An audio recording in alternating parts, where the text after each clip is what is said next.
Policy frame பண்ணுறாங்க.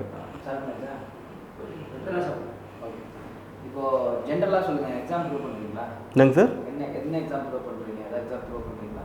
எக்ஸாம்பிளோட சொல்கிறேன். அப்படி ஸ்டார்ட் பண்ணி கொஞ்சம் ஸ்மால் ஹிண்ட்ஸ் மட்டும் தான் கொடுக்கும், ரொம்ப ப்ரீஃபாக போகல. இல்லை, எக்ஸாம் நீங்கள் ப்ரிப்பேர் பண்ணுறீங்களா? அதாவது எக்ஸாம்ஸ்க்கு நான் பிஹெச்டி பண்ணுறேன் சார், அண்ணாமலை யூனிவர்சிட்டியில் பிஹெச்டி ஃபைனான்ஸ் பண்ணுறேன். நான் இப்போதைக்கு எக்ஸாம் ப்ரிப்பேரில், இனிமேட்லேருந்து பண்ணலாம். ஏன்னா எனக்கு வந்து பாண்டிச்சேரி நேட்டிவிட்டி தான் இருக்குது. ஸோ இனிமேட்லேருந்து தமிழ்நாடு மாற்றி தான் என்னால் எழுத முடியும். ஸோ எதிர்காலத்தில் வந்து அசிஸ்டன்ட் ப்ரொஃபஸர் போஸ்ட்டு இல்லை நெட்டு ஸ்லெட் எதாவது போட்டவனா எழுதுவேன். ஆனால் நெட்டு ஸ்லெட் எழுதுவேன்.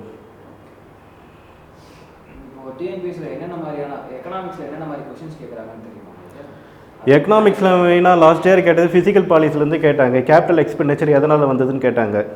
ஸோ கேபிட்டல் எக்ஸ்பெண்டிச்சர் பார்த்தா கவர்மெண்ட் வந்து பார்த்தீங்கன்னா ரயில்வே அவுட்லைன்லாம் போடுறாங்க இல்லையா, ரயில்வே டெவலப்மெண்ட்லாம் கொடுக்குறது வந்து பார்த்தீங்கன்னா கேபிட்டல் எக்ஸ்பெண்டிச்சரில் வரும்.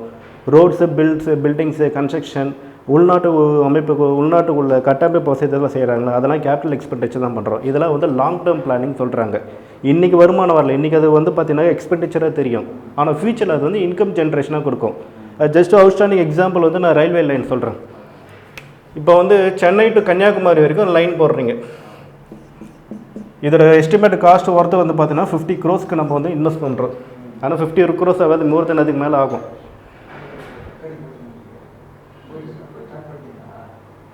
ஓகே, 50 crores ஆகுது.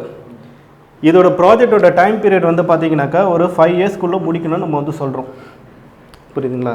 இந்த 50 crores வந்து எப்படி இருக்குதுனாக்கா கவர்மெண்ட்டோட ட்ரெஷரிலேருந்து எடுத்து யூஸ் பண்ணுறாங்க. ரயில்வே டிபார்ட்மெண்ட் ஃபண்ட் அலோகேட் பண்ணுறாங்க.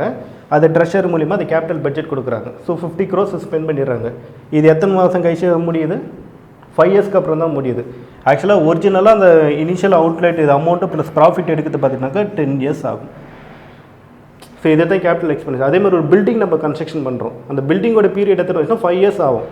பட்டி முடிச்சிட்ட பிறகு அதுக்கப்புறம் வந்து அந்த பில்டிங் வந்து நம்மளோட பயன்பாட்டுக்கு வந்துட்ட பிறகு அது மூலிமா வரக்கூடிய இன்கம் வருது இல்லையா. இப்போ ஃபார் எக்ஸாம்பிள் வந்து டோல் ஃப்ரீலாம் கலெக்ட் பண்ணுறாங்க இல்லையா, அது மூலிமா வரக்கூடிய இன்கம். இது அதே மாதிரி இந்த ரயில்வே லைன் போடுறீங்க. இந்த ரயில்வே லைன் வந்து பார்த்தீங்கன்னா இதில் எத்தனை ட்ரெயின் போகும் ஒரு நாளைக்கு? ஒரு சென்னை டு கன்னியாகுமரி வரைக்கும் போடுறீங்கனாக்கா இதுக்கு இடையில எத்தனை ஊர், எத்தனை ஜங்ஷன்ஸ் எல்லாமே இருக்குது. இதெல்லாம் கவர் பண்ண பார்த்து ஒரு 25 சிட்டிஸ் அப்படி இல்லைன்னா 30 சிட்டிஸ் இதை கிராஸ் பண்ணி தான் ஒரு பட்ஜெட்டே போடுறாங்க, இந்த லைன் போடுறாங்க. அப்போ இதை ஸ்டார்ட் பண்ணி தான் அவங்க என்ன பண்ணுறாங்க, ட்ரெயின்ஸ் வந்து விடுறாங்க. இது மூலமாக கூட்ஸ் ட்ரெயினை விடுறாங்க, பேசஞ்சர் ட்ரெயினை விடுறாங்க. ஸோ எல்லாமே சோர்ஸ் ஆஃப் இன்கம் வரும் பார்த்தினாக்கா 10 yearsல வந்து 5 yearsல வந்து முடிச்சிடுறாங்க. பட் ஆஃப்டர் 6 yearsல வந்து பயன்பாட்டுக்கு வர பார்த்து கொஞ்சம் கொஞ்சமாக வரும். இது 10 years வரைக்கும் தான் அந்த அமௌண்ட் வருமா? ஒரு பிரிட்ஜு வந்து கன்ஸ்ட்ரக்ஷன் பண்ணுறாங்க, லாங் டேர்ம் தான் பண்ணுறோம். 25 years, 30 years, 40 years வரைக்கும் இந்த ரோடு யூஸ் பண்ணிக்கிட்டே இருப்பாங்க. அப்போ இதுதான் வந்து பார்த்திங்கனாக்கா கேபிட்டல் எக்ஸ்பெண்டிச்சர். புரியுதுங்களா? ஸோ ஸ்டார்ட் பண்ணலாம். ஃபார் எக்ஸாம்பிள் பட்ஜெட்லேருந்து ஸ்டார்ட் பண்ணுறேன் நான், நீங்களே இன்ட்ராக்ஷன் பண்ணுங்கள். What is budget? பட்ஜெட்னா என்ன? நோ ஐடியா தெரில. இப்போ நான் வந்து ஃபார் எக்ஸாம்பிள் வந்து நான் வந்து ஒரு 20,000 ஏர்ன் பண்ணுறேன். நான் வந்து பேச்சுலருக்கும் கமிட்மெண்ட் இருக்கும், ஃபேமிலி மேனுக்கும் ஒரு கமிட்மெண்ட் இருக்கும். உங்களுக்கு என்ன கமிட்மெண்ட்டு உங்களுக்கு தான் தெரியும். என்னோட கமிட்மெண்ட் எனக்கு தான் தெரியும், உங்களோட கமிட்மெண்ட்டு உங்களுக்கு தெரியும். ஸோ அந்த 20,000 வந்து பார்த்து நம்மளுக்கு எனஃப்னு சொல்ல முடியுமா? அதில் நம்மளுக்கு எவ்வளோ எக்ஸ்பெண்டிச்சர் இருக்குது, எவ்வளோ இன்கம் இருக்குது நம்மளுக்கு தான் தெரியும். அப்போ இந்த இன்கம் எப்படி வருதுன்னா நம்ம இன்கம் ஒரு இடத்துல வேலை செய்கிறோம், அது மூலிமா வரக்கூடியதான் இன்கம். புரியுங்களா? எக்ஸ்பெண்டிச்சர் வந்து நம்மளுக்கு டெய்லி கன்வீனியன்ஸ் அலவன்ஸ் இருக்குது, அடுத்து ஃபேமிலிக்கு கொடுக்கணும், அடுத்து ரெண்ட்டு எல்லாமே கொடுக்கணும். ஸோ இதை வந்து எப்படி வந்து 20,000க்குள்ளே நம்ம எப்படி திறமையாக நம்மளுடைய மாதத்தில் இருக்கக்கூடிய எக்ஸ்பெண்டிச்சர் கையாளுறோம், ஒரு சிஸ்டமேட்டிக்காக பிளானிங் ப்ரிப்பேர் பண்ணுறோம் இல்லையா, அதுதான் நம்ம வந்து பட்ஜெட் சொல்கிறாங்க. இது வந்து பார்த்திங்கனாக்கா நம்ம இண்டிவிஜுவலுக்கு. இதே ஒரு கவர்மெண்ட் எடுத்துக்கோங்க, அப்போ ஒரு கண்ட்ரிக்கு எடுத்துங்க, அவங்க எப்படி பட்ஜெட் ப்ரிப்பேர் பண்ணுவாங்க? அப்போ கவர்மெண்ட்டில் வரக்கூடிய டோட்டல் பாப்புலேஷன்ஸ் எவ்வளோ இருக்குது, எல்லா மக்களுக்கும் வந்து பார்த்திங்கனாக்கா போய் நலத்திட்டெல்லாம் போய் சேர்ந்தாகணும். புரியுதுங்களா? அடுத்தது வந்து பார்த்திங்கனாக்கா இதெல்லாமே சேர்ந்து அதை வச்சு தான் ப்ரிப்பேர் பண்ணி பட்ஜெட் போடுறாங்க. அப்போ அந்த நாட்டோட ரிசர்வ்ஸ் வந்து என்னென்ன இருக்குதுன்னு சொல்லிட்டு பார்ப்பாங்க. ஃபஸ்ட்டு பேசிக்காக அந்த கண்ட்ரியோட ரிசர்வ்ஸ் என்ன இருக்குது. ஒரு சில ரிசர்வ்ஸ் நாட்டிலலாம் வந்து பார்த்திங்கனாக்கா ஆயில் ரிசர்வ்ஸ்னு இருக்கும். அடுத்தது வந்து பார்த்திங்கனாக்கா டெக்னாலஜி டெவலப்மெண்ட்டு இருக்கும் சில கண்ட்ரிஸில். சில கண்ட்ரிஸ் ரெண்டுமே இருக்கும், சில கண்ட்ரிஸ் இருக்காது, ஏதாவது ஒன்று இருக்காது, ஷார்ட்டேஜ் ஆகும். இதை பேஸ் பண்ணி தான் பட்ஜெட்டே போடுறாங்க. இந்தியாவில் வந்து ரிசோர்ஸ் வந்து பார்த்தீங்கன்னா அக்ரிகல்ச்சர் சோர்ஸ் ஆஃப் ரிசோர்ஸ் தான் மேக்ஸிமம் இருக்குது. பட் இப்போ தான் சேஞ்சஸ் பண்ணிட்டு வராங்க. பட் இந்தியாவில் என்ன மாதிரி பட்ஜெட் இப்போ ப்ரிப்பேர் பண்ணுறது நெக்ஸ்ட் வரக்கூடிய டாப்பிக்கு யூஸ் பண்ணலாம். இப்போ ஃபிசிக்கல் பட்ஜெட் நம்ம எடுத்துக்கணும்னாக்கா கவர்மெண்ட்டு ப்ரிப்பேர் பண்ணுற பிளானிங் தான். அக்ரிகல்ச்சர் ரிசோர்ஸ் அதிகமாக இருக்குது அப்படின்னா ஜிடிபியில் வந்து அக்ரிகல்ச்சர் கான்ட்ரிபியூஷன் அதிகமாக இருக்கணும்ல? அதிகமாக இருக்கணும்னு கிடையாது. அக்ரிகல்ச்சர் ஜிடிபி வந்து அதிகமாக ரைஸ் ஆகுது. இண்டஸ்ட்ரி மூலியமாக தான் ஜிடிபி வந்து அதிகமாக காட்டும்.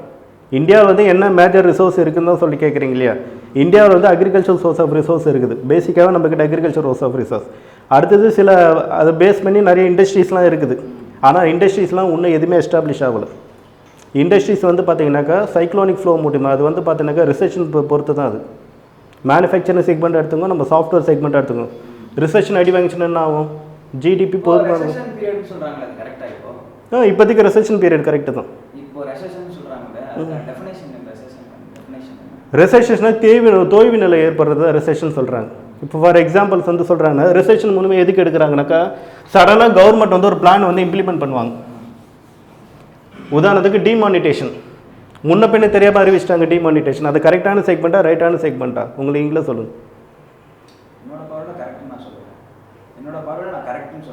என்னோட பாயிண்ட் ஆஃப் வியூவில் நான் தப்புன்னு எழுதி என் பிஹெச்டி நான் அனுப்பிச்சி விட்டேனாக்கா என் ப்ராஜெக்ட் ரெஜெக்டட். புரியுதுங்களா? ஏன்னாக்கா நம்ம நாட்டில் எல்லாருமே கல்வி அறிவு இருக்கிறாங்களா? நம்ம நாட்டில் எல்லாருமே கல்வி அறிவு இருக்கிறாங்க. எத்தனை கோடி பாப்புலேஷன்ஸ் மொத்தம்? 120 crores இருக்கிறாங்க. அதில் எல்லாருமே கல்வி அறிவு பெற்று இருக்கிறாங்களா? எத்தனை பேருக்கு வந்து பேங்க் அக்கௌண்ட் இருக்குது? ஜன்தன் யோஜனா ஸ்கீம் தான். அது அக்கௌண்ட் அதுக்கப்புறம் ஓப்பன் பண்ண வச்சாங்க. பிஃபோர் டிமானிட்டேஷனுக்கு அப்புறம் எத்தனை பேர் பேங்க் அக்கௌண்ட் இருந்தது? உதாரணத்துக்கு நான் ஒன்று சொல்கிறேன். எங்கள் வீட்டாண்ட ஒருத்தர் வந்து பால் பண்ண வச்சுருந்தார். அவர் வீட்டு 10 மாடு வச்சுருக்கிறார். அவரோட வருமானம் மாதம் வந்து பார்த்தோன்னாக்கா கிட்டத்தட்ட 80,000 ரூபாய் கிட்ட வந்தது. புரியுதுங்களா? ஆனால் இவருக்கு பேங்க் அக்கௌண்ட்டே கிடையாது. இவர் என்ன பண்ணார்? இந்த அமௌண்ட்டெல்லாம் எடுத்துகிட்டு எங்கே சேர்த்து வச்சுட்டாருன்னா அவர் லாக்கர்லேயே வச்சுருந்தார். டிமானிட்டேஷன் இம்ப்ளிமெண்ட் பண்ண அப்புறம் நீ வந்து கரெக்டாக இதுவே கிடையாது, அக்கௌண்ட்டு ப்ராப்பராக மெயின்டைன் பண்ணல, அதனால் உங்களுக்கு வந்து நான் டேக்ஸ் பண்ணுறேன். அப்போ அவருக்கு சேர்த்து வச்சு பண்ணலைன்னா ஆயிடுச்சு. இந்த ஒரு வகையில் அது பண்ண பார்த்து லாஸ் ஆகிக்குது. ஆனால் நீங்கள் சொல்கிற ப்ராஃபிட் வந்து பார்த்தீங்கன்னாக்கா சடனாக இம்ப்ளிமெண்டேஷன் டிமானிட்டேஷன் பண்ணலன்னு வச்சுங்க, பிளாக் எக்கானமி இருக்குங்க இல்லையா, அதை எரடிகேட் பண்ண முடியாது. பாகிஸ்தான் வழியாக பங்களாதேஷ் வழியாக பாகிஸ்தான் மூலிமா வரக்கூடிய கள்ளப்பணம்லாம் இருக்குது இல்லையா, அதை ஃபுல்லாக வந்து பிளாக் பண்ண முடியாது. ஒரு பக்கம் வந்து பார்த்தா மெரிட்டும் இருக்குது, இன்னொரு பக்கம் வந்து பார்த்தா டிமெரிட்ஸும் இருக்குது. இப்போ நம்ம வந்து பார்த்தா மெரிட்ஸ் பாயிண்ட் ஆஃப் வியூவில் மட்டும் எடுத்துக்கணும். ஸோ டிமெரிட்ஸ் பாயிண்ட் ஆஃப் வியூவில் வந்து பார்த்தீங்கன்னாக்கா நம்மளுடைய டொமஸ்டிக் ஜிடிபி க்ரோத்னு ஒன்று சொல்கிறாங்க தெரியுங்களா, அது வந்து அஃபெக்ட் ஆகிருக்கு. டொமஸ்டிக் ஜிடிபி க்ரோத் எதனால் அஃபெக்ட் ஆகிருக்குன்னா சடனாக வந்து பணம் வந்து லாக் ஆகிடுச்சு.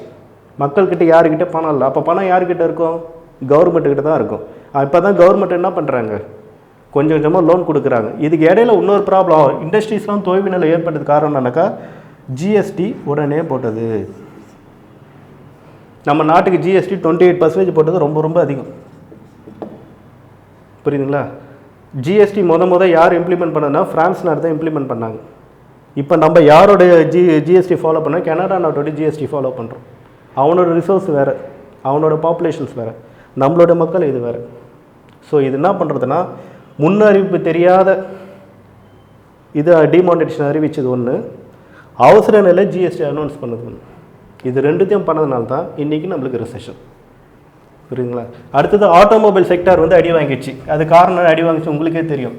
தர கட்டுப்பாடுன்னு சொல்லுவாங்க, மாசு தர கட்டுப்பாடுன்னு ஒன்று சொல்லுவாங்க. கிரேட் 1, கிரேட் 2, கிரேட் 3, கிரேட் 4 சொல்லுவாங்க. கிரேட் 4 வந்து கிரேட் 5 இல்லாமல் சடனாக கிரேட் 7 கவர்மெண்ட்டு இம்ப்ளிமெண்ட் பண்ணி ஆகணும் எல்லா ஆட்டோமொபைல். இதுதான் நாய்ஸ் பொல்யூஷனுக்கு இது தான் அந்த அட்மாஸ்பியர் பொல்யூஷன். கிரேடுக்கு இருக்கிற கிரேட் 1 இது சொல்லுவாங்க, என்விரான்மெண்டல் இம்பாக்ட் 1, இம்பாக்ட் 2ன்னு சொல்லுவாங்க. அது கிரேட் வச்சிருக்கேன் ஒரு சைட்டு இருக்கிற. நம்ம வந்து இது ஜாப்பனீஸ் மாடல் யூஸ் பண்ணுறோம். ஜாப்பனீஸ் மாடல் என்னங்க சார்? ரெண்டுமே கொலாபரேட்டிவ் தான் பண்ணுறோம் நம்ம.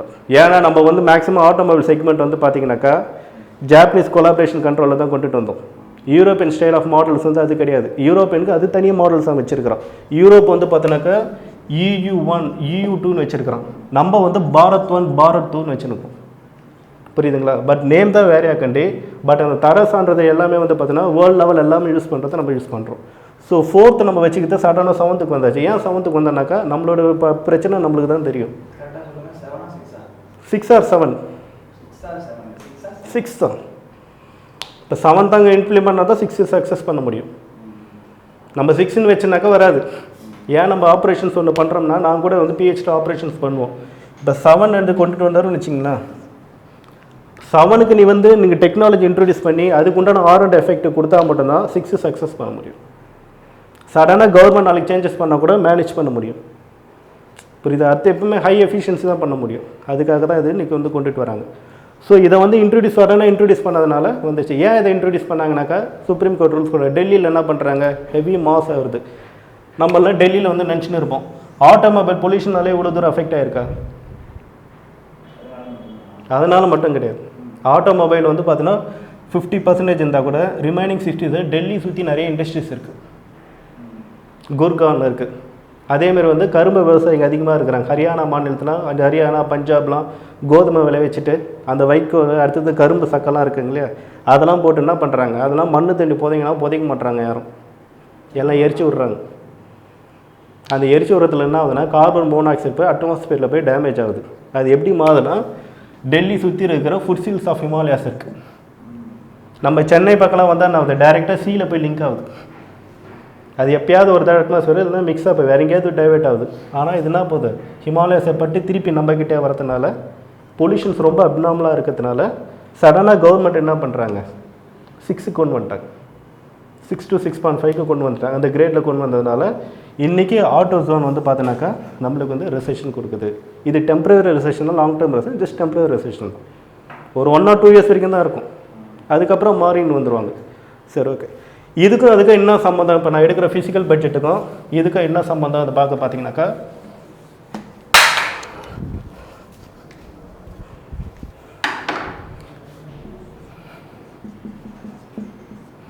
எஃப்டிஐக்கும் கன்சம்ஷன் எக்ஸ்பெண்டிச்சருக்கும் நிறைய வித்தியாசம் இருக்குது நம்மக்கிட்ட.